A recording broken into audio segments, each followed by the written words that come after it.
দাড়ি রাখেন না, হিম্মত করে দাড়ি রাখেন, হিম্মত করেন যে ইনশাআল্লাহ দাড়ি রাখবেন। দাড়ি না রাখা এটা কিন্তু অনেক বড় অপরাধ। অপরাধটা কি জানেন?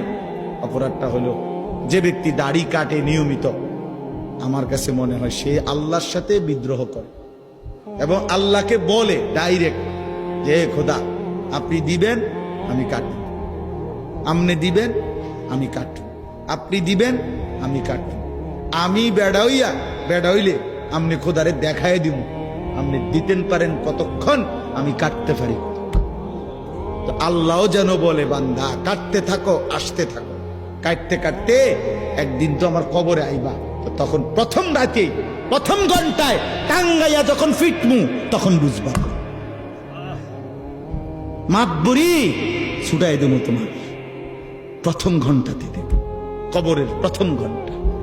হাতটা